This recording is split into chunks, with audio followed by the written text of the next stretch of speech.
Hello. Welcome to the YouTube. How you doing? I hope you've been doing well. This is one of those things where sometimes I really wish I wrote down which chapter I was on, because on the page there's chapter 6 and chapter 7, and I don't remember which I was on.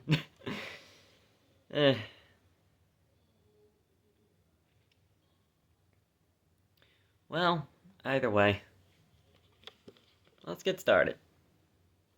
With Numbers chapter 6, baby. God help us to learn. God, I need it. Now, Numbers chapter 6, verse 1, King James Version of the Bible. Let's go, baby.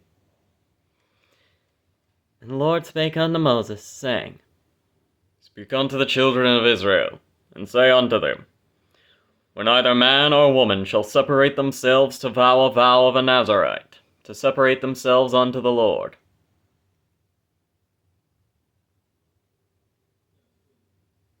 I don't actually know what to separate themselves unto the Lord means in this context. Is this like a purification thing, or... I don't know. Either way. He shall separate himself from wine and strong drink, and shall drink no vinegar of wine, or vinegar of strong drink. Neither shall he drink any liquor of grapes, nor eat moist grapes, or dried. In other words, no alcohol, not a bit. All the days of his separation shall he eat nothing that is made of the vine tree, from the kernels even to the husk, not a single part of it. All the days of the vow of his separation there shall no razor come upon his head, until the days be fulfilled, in which he separateth himself unto the Lord. He shall be holy, and shall let the locks of the hair of his head grow. All the days that he separateth himself unto the Lord, he shall come at no dead body. In other words, don't touch it. He shall not make himself unclean for his father, or for his mother, or for his brother, or for his sister when they die, because the consecration of his God is upon his head.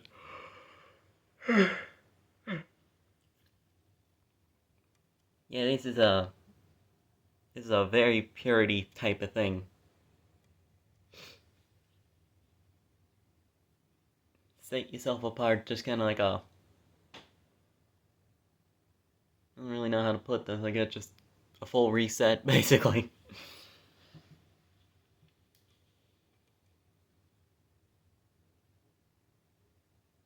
I don't know. Either way, once again, it's a purity thing, which once again, why you don't touch the dead body, because that's gross. That's gonna give you a disease if you're not careful. All the days of his separation he is holy unto the Lord.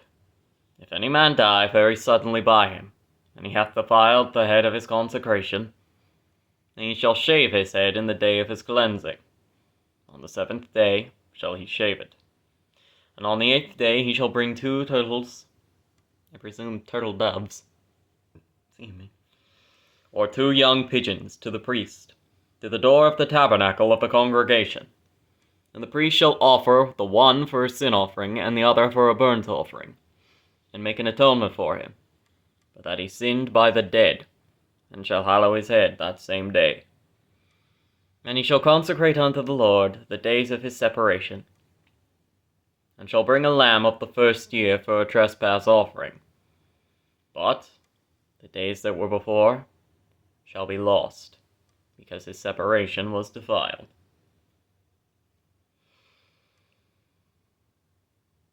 Because, unsurprisingly, doesn't really count much anymore. And this is the law of the Nazarite when the days of his separation are fulfilled.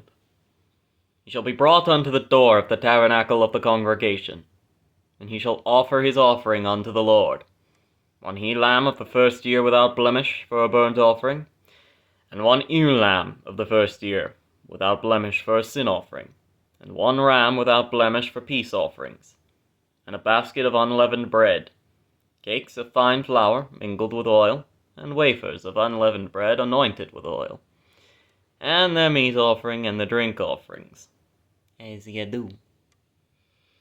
And the priest shall bring them before the Lord, and shall offer his sin offering and his burnt offering.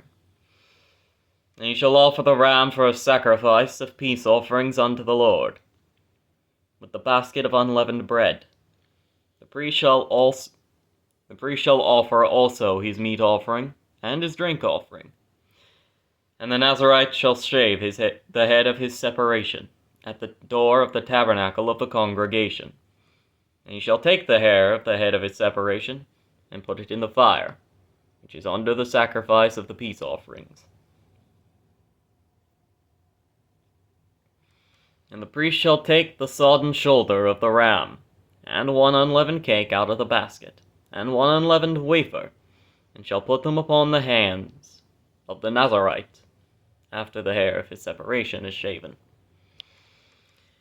And the priest shall wave them for a wave offering before the Lord. This is holy for the priest, with the wave breast and the heave shoulder. After that, the Nazarite may drink wine. Congratulations.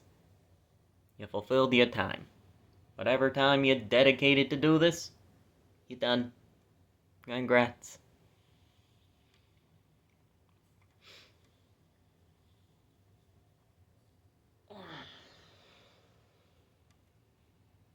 This is the law of the Nazarite who hath vowed, and is offering unto the Lord for his separation.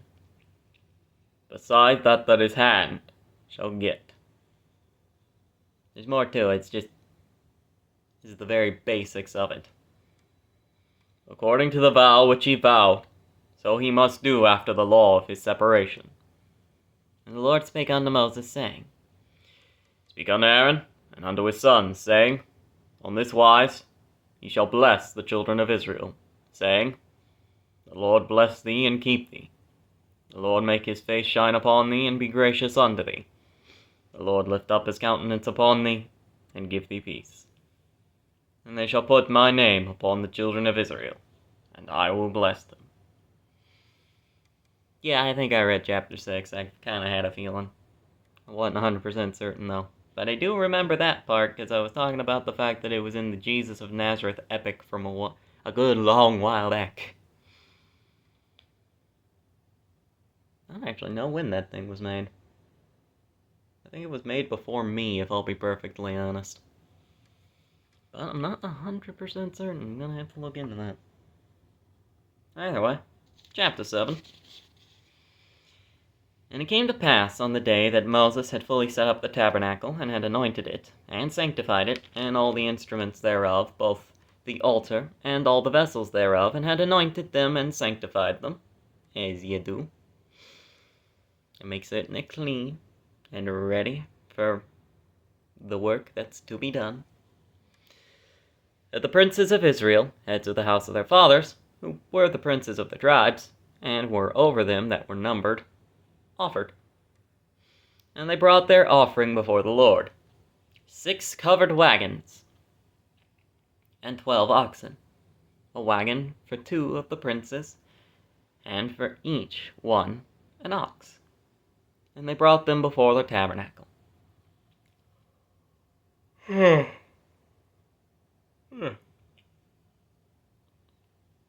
gosh.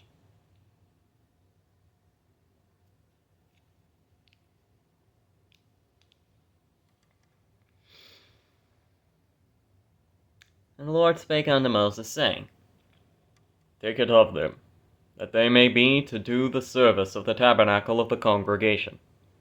And thou shalt give them unto the Levites, to every man according to his service. And Moses took the wagons and the oxen, and gave them unto the Levites. 2 wagons and 4 oxen he gave unto the sons of Gershon, according to their service. Excuse me. And 4 wagons and 8 gave And 8 oxen gave he unto the sons of Merari, according to their service, under the hand of Ithamar, the son of Aaron, the priest. But the sons of Kohath gave none. But the sons of Kohath he gave none, because the service of the sanctuary belonging unto them was that they should bear up their shoulders. They were not a part of this, so they got none of it. In which, yeah, it's fair. And the princes offered for dedicating of the altar in the day that it was anointed. Even the princes offered their offering before the altar.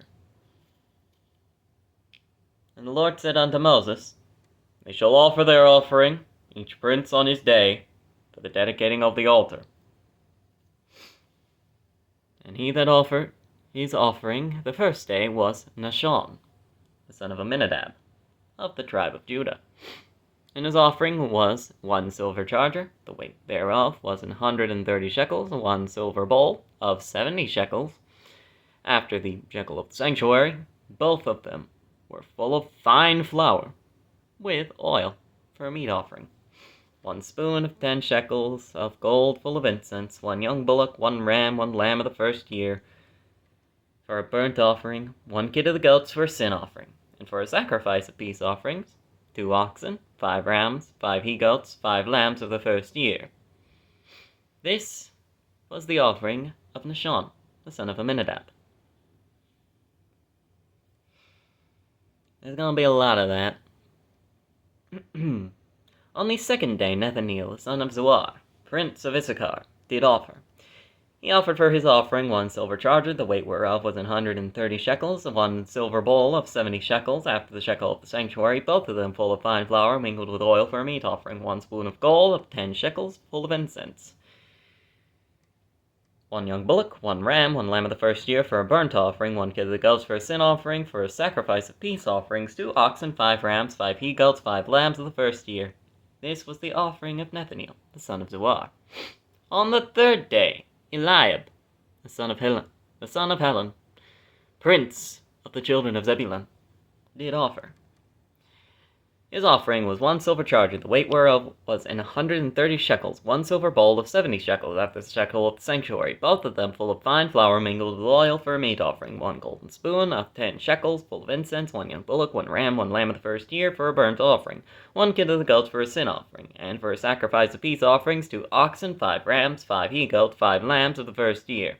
This was the offering of Eliab, the son of Helon. On the fourth day, Eliezer, the son of Shedeur, prince of the children of Reuben, did offer.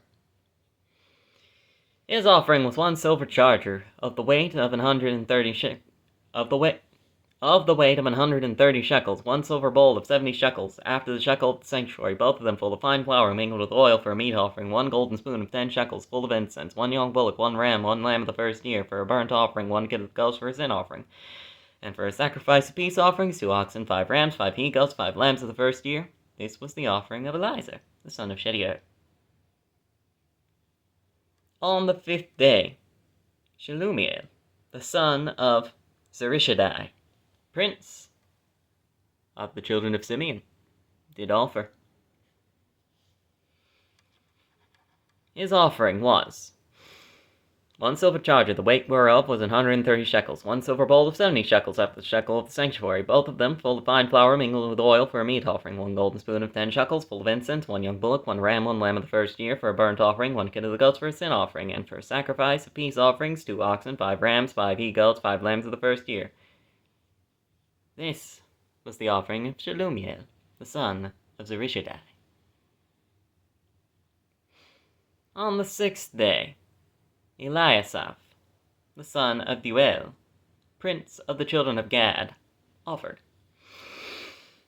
His offering was 1 silver charger of the weight of 130 shekels, a silver bowl of 70 shekels after the shekel of the sanctuary, both of them full of fine flour mingled with oil for a meat offering, 1 golden spoon of 10 shekels full of incense, 1 young bullock, 1 ram, 1 lamb of the first year for a burnt offering, 1 kid of the goats for a sin offering, and for a sacrifice of peace offerings, 2 oxen, 5 rams, 5 he-goats, 5 lambs of the first year. This was the offering of Eliasaph, the son of Deuel.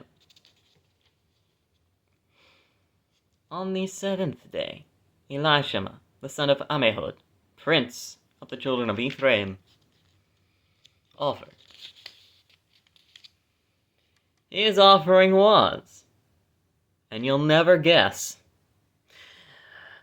1 silver charger, the weight whereof was 130 shekels, 1 silver bowl of 70 shekels, after the shekel of the sanctuary, both of them full of fine flour mingled with oil for a meat offering, 1 golden spoon of 10 shekels, full of incense, 1 young bullock, 1 ram, 1 lamb of the first year for a burnt offering, 1 kid of the goats for a sin offering, and for a sacrifice of peace offerings, 2 oxen, 5 rams, 5 he-goats, 5 lambs of the first year. This was the offering of Elishama, the son of Ammihud. On the 8th day offered Gamaliel, the son of Pedazur, prince of the children of Manasseh. His offering was, say it with me now, 1 silver charger of the weight of 130 shekels, 1 silver bowl of 70 shekels, after the shekel of the sanctuary, both of them full of fine flour mingled with oil for a meat offering, 1 golden spoon of 10 shekels full of incense, 1 young bullock, 1 ram, 1 lamb of the first year for a burnt offering, 1 kid of the goats for a sin offering, and for the sacrifice of peace offerings, 2 oxen, 5 rams, 5 lambs, 2 oxen, 5 rams, 5 he-goats, 5 lambs of the first year. Blech. This was the offering of Gamaliel, the son of Pedazur.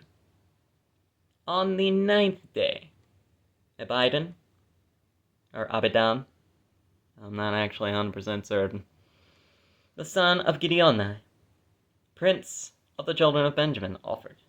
His offering was, and you'll never guess, 1 silver charger, the weight whereof was 130 shekels, 1 silver bowl of 70 shekels, after the shekel of the sanctuary, both of them full of fine flour mingled with oil for a meat offering, 1 golden spoon of 10 shekels full of incense, 1 young bullock, 1 ram, 1 lamb of the first year for a burnt offering, 1 kid of the goats for a sin offering, and for a sacrifice of peace offerings, 2 oxen, 5 rams, 5 he-goats, 5 lambs of the first year. This was the offering of Abidan, or Abidan. I have no idea, once again. The son of Gideoni. On the 10th day of Christmas. On the 10th day, Ahiezer, the son of Ammishaddai, prince of the children of Dan, offered. His offering was 1 silver charger, the weight whereof was 130 shekels, 1 silver bowl, 1 of 70 shekels, after the shekel of the sanctuary, both of them full of fine flour mingled with oil for a meat offering, 1 golden spoon of 10 shekels full of incense, 1 young bullock, 1 ram, 1 lamb of the first year for a burnt offering, 1 kid of the goats for a sin offering, and for a sacrifice of peace offerings, 2 oxen, 5 rams, 5 he-goats, 5 lambs of the first year. This was the offering of Ahiezer. Once again, no idea how to pronounce any of those. The son of Ammishaddai. On the 11th day, Pagiel, the son of Ochran, prince of the children of Asher, offered. His offering was 1 silver charger, the weight whereof was 130 shekels, 1 silver bowl of 70 shekels, after the shekel of the sanctuary, both of them full of fine flour mingled with oil for a meat offering, 1 golden spoon of 10 shekels full of incense, 1 young bullock, 1 ram, 1 lamb of the first year for a burnt offering, 1 kid of the goats for a sin offering, and for a sacrifice of peace offerings, 2 oxen, 5 rams, 5 he-goats, 5 lambs of the first year. This was the offering of Pagiel, the son of Ochran. I'll tell you, I love the name Ochran. Just the way it sounds is awesome. On the 12th day of Christmas, Ahira, the son of Enan, gave to me.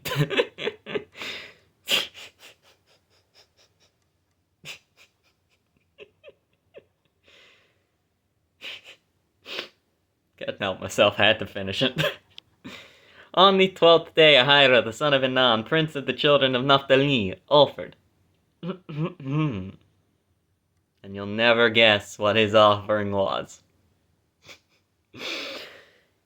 His offering, unbeknownst and unpredicted by everyone, was 1 silver charger, the weight whereof was 130 shekels, 1 silver bowl of 70 shekels, after the shekel of the sanctuary, both of them full of fine flour mingled with oil for a meat offering, 1 golden spoon of 10 shekels full of incense, 1 young bullock, 1 ram, 1 lamb of the first year for a burnt offering, 1 kid of the goats for a sin offering, and for a sacrifice of peace offerings, 2 oxen, 5 rams, 5 he-goats, 5 lambs of the first year. This was the offering of Ahira, the son of Enan.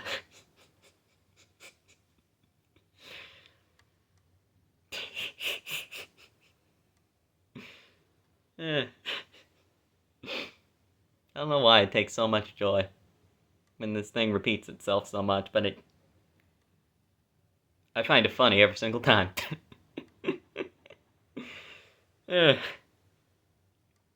This was the dedication of the altar. In the day when it was anointed, by the princes of Israel, 12 charges of silver, 12 silver bowls, 12 spoons of gold. Each charge of silver weighing 130 shekels, each bowl 70. All the silver vessels weighed 2,400 shekels, after the shekel of the sanctuary, of course. The golden spoons were 12, full of incense, weighing 10 shekels apiece, after the shekel of the sanctuary. All the gold of the spoons was 120 shekels. All the oxen for the burnt offering were 12 bullocks. The rams 12, the lambs of the first year 12. And their meat offerings, and the kid with their meat offerings, and the kid of the goats for sin offering 12. And all the oxen for the sacrifice of the peace offerings were 20, and 4 bullocks. The rams 60, the he-goats 60, the lambs of the first year 60. This was the dedication of the altar, after that it was anointed. Gotta catch my breath after all that, my gosh. And when Moses was gone into the tabernacle of the congregation to speak with him, then he heard the voice of one speaking unto him from off the mercy seat that was upon the ark of the testimony from between the 2 cherubims. He spake unto him. And this is where we get into a neat little thing, because that entire point and sentence is going to be continued in the next chapter. So I'm going to give you a fun little fact.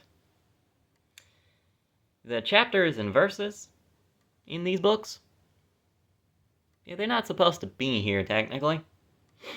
The original writings, like from the Dead Sea Scrolls and all, were one big old block of text.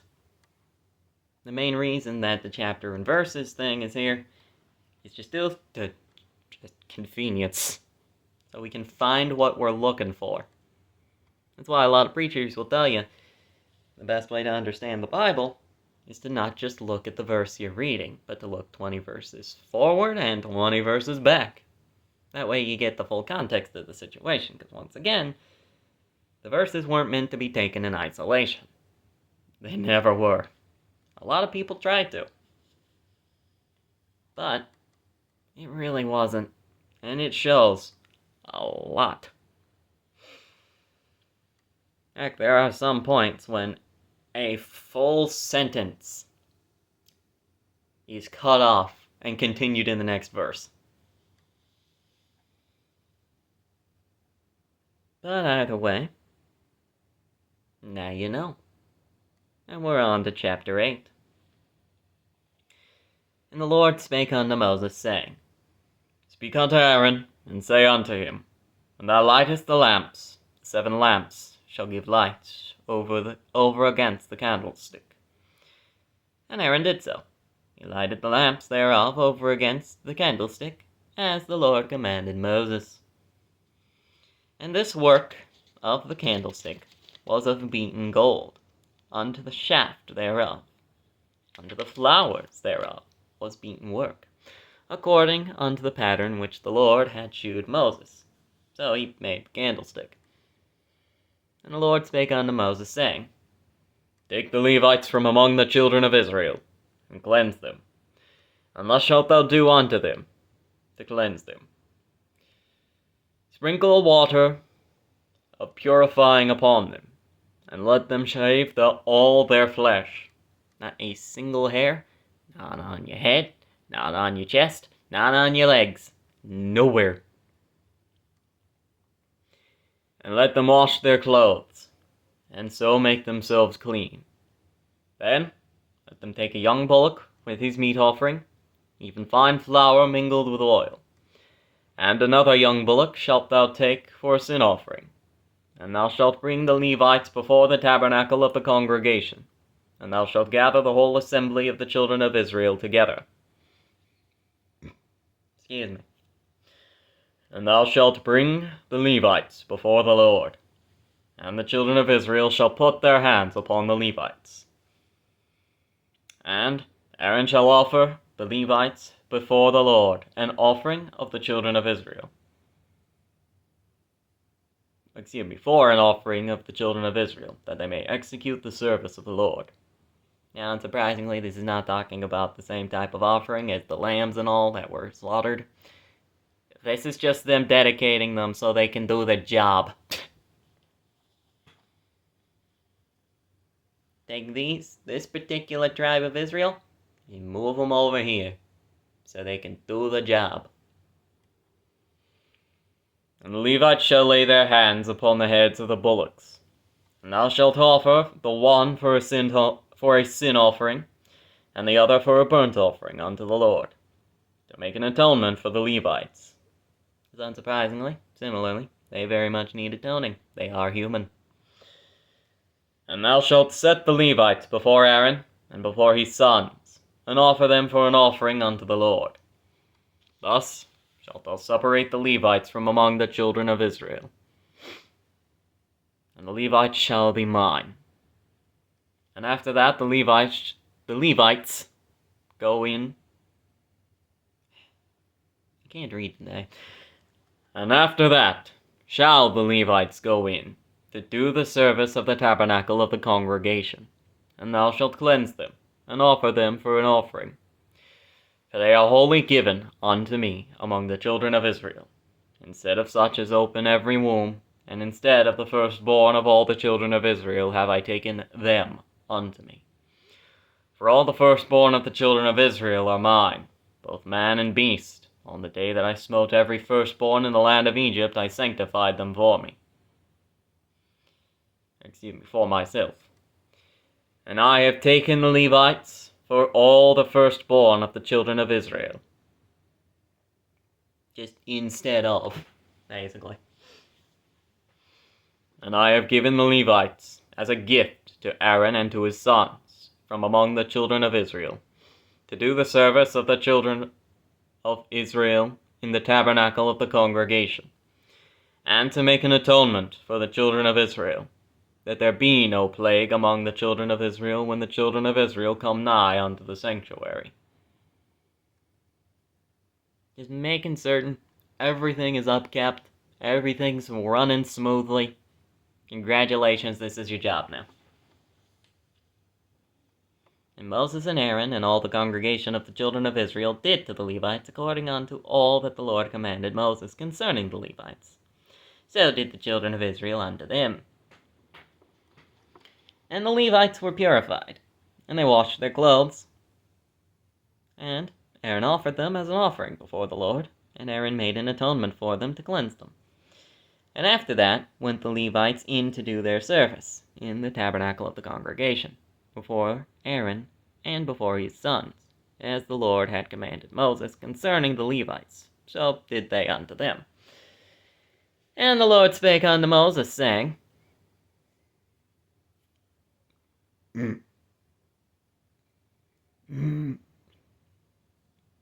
Excuse me.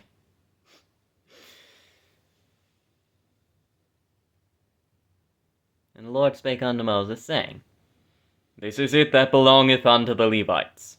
From 25 years old upward, they shall go in to wait upon the service of the tabernacle of the congregation.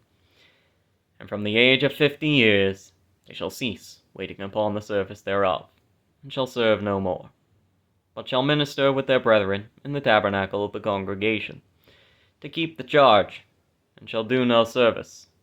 Thus shalt thou do unto the Levites, touching their charge. In other words, when you turn 25, that's the time that you go and do your job in the tabernacle, making certain everything's clean and upkept and all that such. Once you're 50, you're retired. Though, of course, you will still, help the young'uns get their bearings and help them through, learning what they're supposed to do, considering you have done it for 25 years. I'd think you would know by that point, and as such, be very able to teach. Chapter 9. And the Lord spake unto Moses in the wilderness of Sinai, in the first month of the 2nd year, after they were come out of the land of Egypt, saying, Well, you may be saying, I am in fact yawning. Oh my gosh.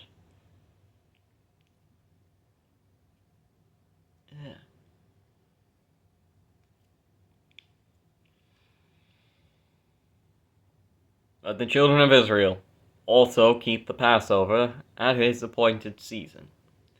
In the 14th day of this month, the first month of the Jewish calendar, at even, ye shall keep it in his appointed season, according to all the rites of it, and according to all the ceremonies thereof shall ye keep it. And Moses spake unto the children of Israel that they should keep the Passover. And they kept the Passover on the 14th day of the first month, at even in the wilderness of Sinai. According to all that the Lord commanded Moses, so did the children of Israel. Finally. We all struggle with that one, unfortunately. I say finally like I'm any better. I'm trying. And there were certain men who were defiled by the dead body of a man, that they could not keep the Passover on that day. And they came before Moses and before Aaron on that day. Because, what are we supposed to do now? And those men said unto him, We are defiled by the dead body of a man. Wherefore are we kept back, that we may not offer an offering of the Lord in his appointed season among the children of Israel. And Moses said unto them, Stand still, I will hear what the Lord will command concerning you. I have no idea. And the Lord spake unto Moses, saying, Speak unto the children of Israel, saying, If any man of you, or of your posterity, shall be unclean by reason of a dead body, or be in a journey afar off, ye shall keep the Passover unto the Lord. It's a lot more important than you just, having to bury a dude. It's like Christmas. No matter where you are, it's a good idea to celebrate. To remember what it is, why we're doing it. The joy and love of family, and of course the sacrifice of Jesus. It's nice to celebrate, no matter where you are, or what you're doing. And that's the same basic idea. On the 14th day of the 2nd month at even, they shall keep it, and eat it with unleavened bread and bitter herbs. They get a late Christmas, as instead of the first, it's the 2nd month. Gotcha. Ye shall leave none of it unto the morning, nor break any bone of it. According to all the ordinances of the Passover, they shall keep it. The not breaking any bone thing is important. That's a Messiah thing. But we'll get into the details of that much later. Namely, Psalms. Specifically Psalm 22, if I remember correctly. The one that Jesus referenced on the cross with, my God, why hast thou forsaken me? Let's see. They shall leave none of it unto the morning, nor break any bone of it. According to the ordinances of the Passover, they shall keep it. Man.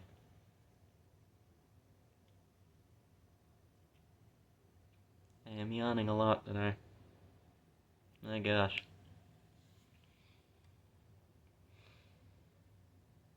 But the man that is clean, and not in a journey, and forbeareth to keep the Passover, even the same soul shall be cut off from among his people, because he brought not the offering of the Lord in his appointed season. That man shall bear his sin. Yeah, considering. I mean, ultimately speaking, God did save your life. If you have full ability to boogie down and celebrate, and you ain't doing that, it's a little bit of a slap in the face to him. Yeah, frankly, I know I get that one. Let's see. And if a stranger shall sojourn among you, you will keep the Passover unto the Lord, according to the ordinance of the Passover, and according to the manner thereof. So shall he do. So let's say, for an example, you got a friend, and he's from a faraway place, so he's basically crashing on your couch for a while. Passover time comes. What do? I'll let him celebrate with us.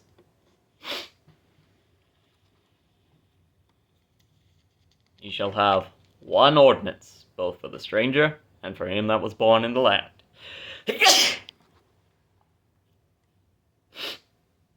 Well, excuse me, my gosh. How rude of me. And on the day that the tabernacle was reared up, the cloud covered the tabernacle, namely, the tent of the testimony. And even there was upon the tabernacle, as it were, the appearance of fire, until the morning. So it was always. The cloud covered it by day, and the appearance of fire by night.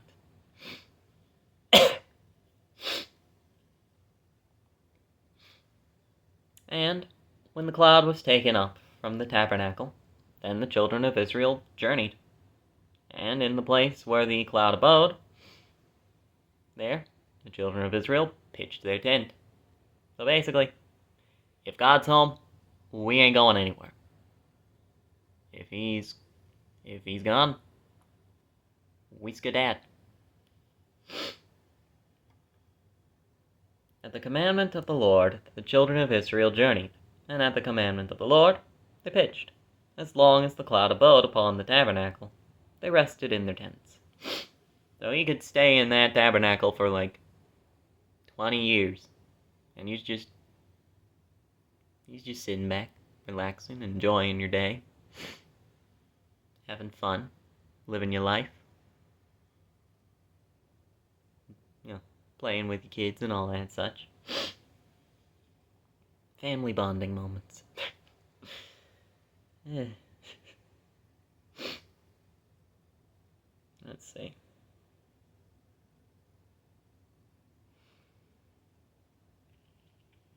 And when the cloud tarried long upon the tabernacle many days, then the children of Israel kept the charge of the Lord, and journeyed not, as you would expect.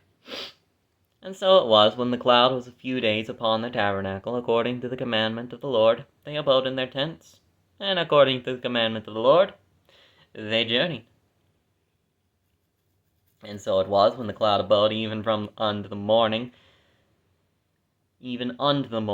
and that the cloud was taken up in the morning, then they journeyed.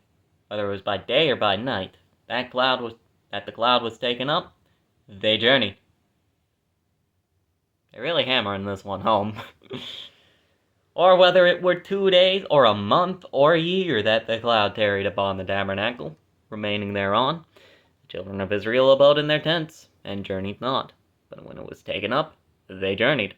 No matter what time of day, no matter when it happened, you're going. Or you're staying. At the commandment of the Lord they rested in their tents, and at the commandment of the Lord they journeyed. They kept the charge of the Lord, and at the commandment of the Lord, by the hand of Moses. And the cloud. Chapter 10. And the Lord spake unto Moses, saying, Make thee 2 trumpets of silver, of a whole piece shalt thou make them. In other words, this ain't gonna be in little pieces of parts that you can screw together. This is one big old trumpet.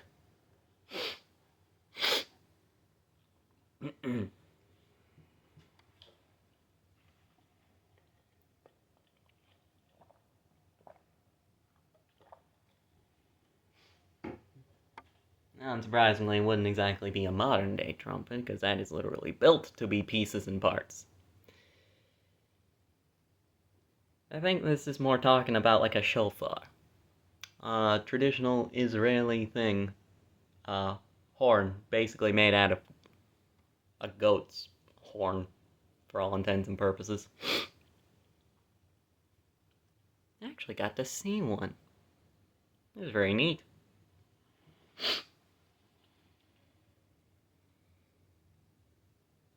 That thou mayst use them for the calling of the assembly, and for the journeying of the camps. Because unsurprisingly, there's a lot of people. And if, let's say, 2 a.m., the cloud comes up off the tabernacle, it's time to go. I don't care what you're doing. I don't care if you were sleeping. Get up, gather your things, and let's go. So you gotta kind of,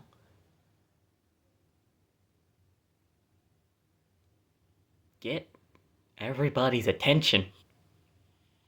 Thus, the trumpet. And when they shall blow with them, all the assembly shall assemble themselves to thee at the door of the tabernacle of the congregation. And if they blow but with one, then the princes, which are heads of the thousands of Israel, shall gather themselves unto thee. When ye blow an alarm, then the camps that lie on the east parts shall go forward. When ye blow an alarm the second time, then the camps that lie on the south side shall take their journey. And they shall blow an alarm for their journeys. But when the congregation is to be gathered together, ye shall blow, but ye shall not sound an alarm. And the sons of Aaron, the priests, shall blow with the trumpets, and they shall be to you for an ordinance forever, throughout your generations. This is yours, and this is your job. Have fun. And if ye go to war in your land against the enemy that oppresseth you, then ye shall blow an alarm with the trumpets, and ye shall be remembered before the Lord your God, and ye shall be saved from your enemies. Also, in the day of your gladness, and in your solemn days, and in the beginnings of your months, ye shall blow with the trumpets, over your burnt offerings, and over the sacrifices of your peace offerings, and they may be to you for a memorial before your God. I am the Lord your God. And it came to pass, on the 20th day of the second month, in the second year, that the cloud was taken up from off the tabernacle of the testimony, and the children of Israel took their journeys out of the wilderness of Sinai, and the cloud rested in the wilderness of Paran, and they took their journey according to the commandment of the Lord by the hand of Moses. In the first place went the standard of the camp of the children of Judah, according to their armies. Over the host was Nahshon, the son of Amminadab. Basically, the prince, the leader, the mayor, the president of the tribe, whatever you want to call them. Bible calls them princes. That's just what I'm going to go with. And over the host of the tribe of the children of Issachar was Nethaniel, the son of Zuar. And over the host of the tribe of Zebulun was Eliab, the son of Helon. And the tabernacle was taken down, and the sons of Gershon and the sons of Merari set forward, bearing the tabernacle. And the standard of the camp of Reuben set forward, according to their armies. And over his host was Eliezer, the son of Shedeur. I also really like Eliezer. Probably because I just like the name Eliza as well, so yay. And over the host of the tribe of the children of Simeon was Shelumiel, the son of Zurishaddai. Also, wonderful name. Over the host of the tribe of the children of Gad was Eliasaph, the son of Deuel. And the Kohathites, the other part of the tribe of Levi, set forward, bearing the sanctuary. And the other did set up the tabernacle, against they came.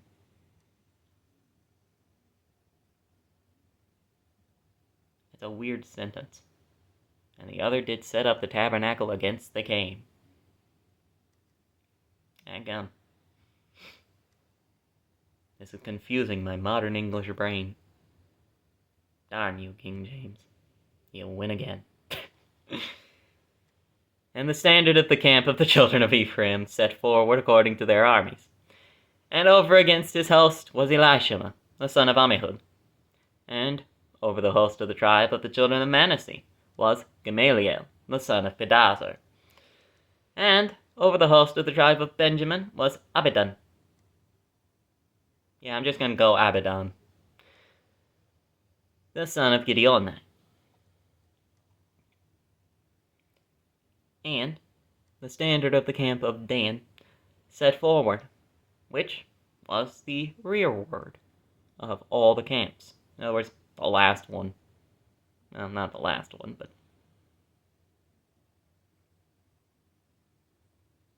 they followed behind most of them. And over his host was Ahiezer, the son of Ammishaddai.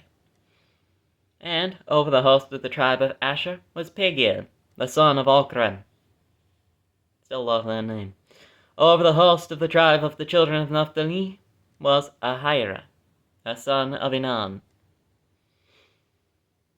Thus were the journeyings of the children of Israel according to their names, when they set forward. And Moses said unto Hobab, I don't know actually how you pronounce that, but I'm just going to keep calling it Hobab, because it's funny. It's Hobab, by the way. The son of Raguel, the Midianite, Moses' father-in-law. We are journeying unto the place which the Lord said, I will give it you. Come thou with us, and we will do thee good. For the Lord hath spoken good concerning Israel. In other words, if I'm remembering correct, yeah, Moses' father-in-law. He wants his father-in-law to come, he likes him. He really wants him to come see the land of Israel and all. But he said unto him, I will not go, but I will depart to mine own land, and to my kindred. And he said, Leave us not, I pray thee, for as much as thou knowest how we are to encamp in the wilderness, and thou mayest be to us instead of eyes. You can help. You know what you're doing. You've been out here for a very long time. And it shall be, if thou go with us, yea, it shall be that what goodness the Lord shall do unto us, the same will we do unto thee. And they departed from the mount of the Lord 3 days' journey. And the ark of the covenant of the Lord went before them in the 3 days' journey, to search out a resting place for them. Yeah, I don't think Moses' father-in-law came. And the cloud of the Lord was upon them by day, and they went out of the camp.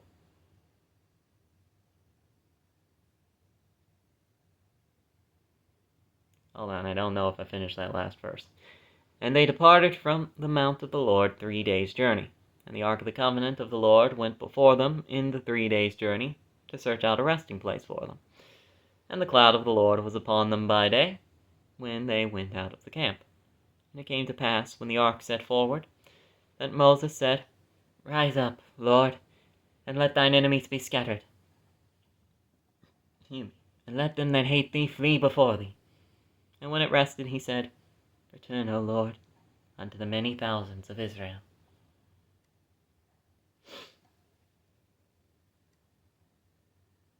I got the time for this. I think I got the time for the one last chapter. Because this seems to be a long one. Yep, I got the time. I don't think I'm going to have time for chapter 12, but either way, the more I talk about it, the less time I'm going to have. So let's get started with chapter 11. And when the people complained, it displeased the Lord. Because Yeah, fair. I saved you from slavery. I literally did. I parted the waters for you. I gave you food. And I gave you water. Why are you complaining? I've done literally everything you could have wanted. But it's never enough. It displeased the Lord. And the Lord heard it, and his anger was kindled. And the fire of the Lord burnt among them, and consumed them that were in the uttermost parts of the camp, just the little fringes. And the people cried unto Moses, and when Moses prayed unto the Lord, the fire was quenched. And he called the name of the place Taberah, because the fire of the Lord burnt among them. And the mixed multitude that was among them fell a-lusting. And the children of Israel also wept again, and said, Who shall give us flesh to eat? We remember the fish which we did eat in Egypt freely, the cucumbers, and the melons, and the leeks, and the onions, and the garlic. And now our soul is dried away. There is nothing at all besides this manna before our eyes. And the manna was as a coriander seed, and the color thereof was as a bdellium, or as the color of bdellium. Is that actually how you pronounce it? Bdellium? Is that just a silent B? Oh no, I'm just gonna keep calling it bdellium. And the people went about, and gathered it, and ground it in mills, and beat it in a mortar, and baked it in pans, and made cakes of it. And the taste of it was as the taste of fresh oil. And the dew fell upon the camp in the night, the manna fell upon it. And then Moses heard the people weep throughout their families, every man at the door of his tent. Because yes, it was so great in Egypt, where you were enslaved, lest we forget.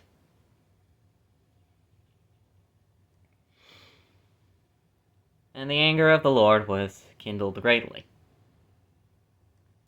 Yeah, that's fair.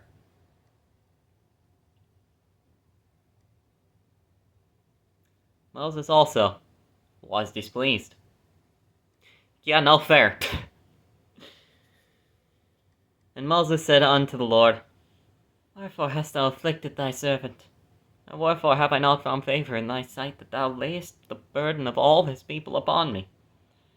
Have I conceived all this people? Have I begotten them?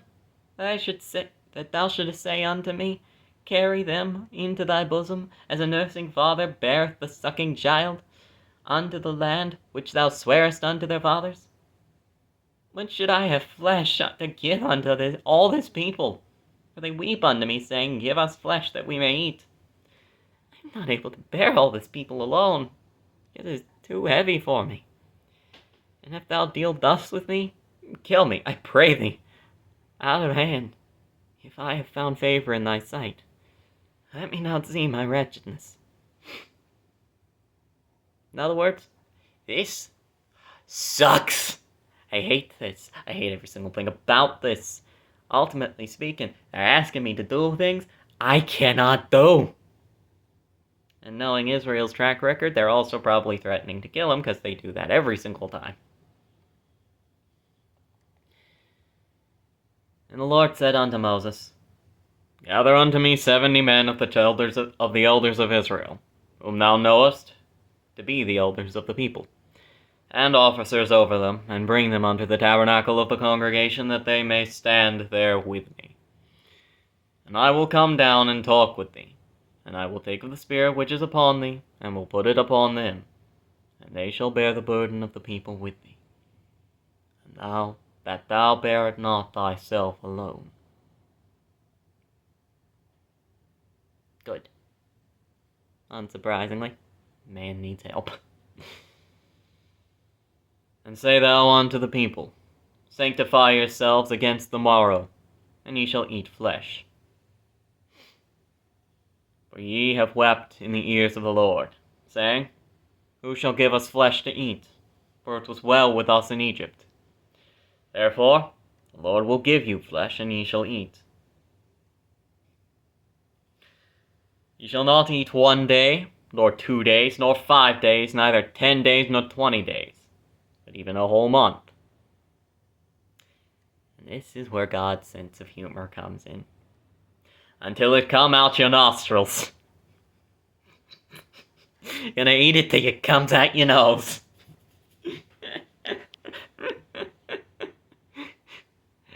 And it be loathsome unto you, because that ye have despised the Lord which is among you, and have wept before him, saying, Why came we forth out of Egypt?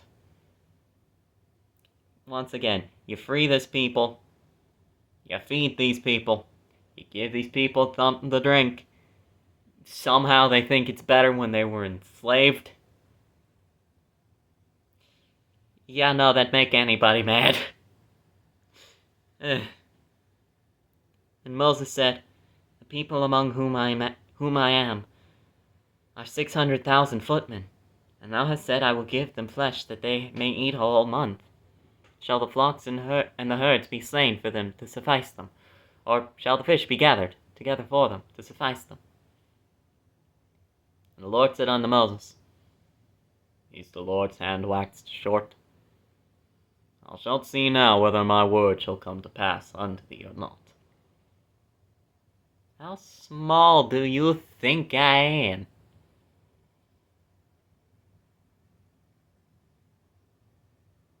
I parted a dadgummit sea. What more do you want from me? To tell you that I can do anything.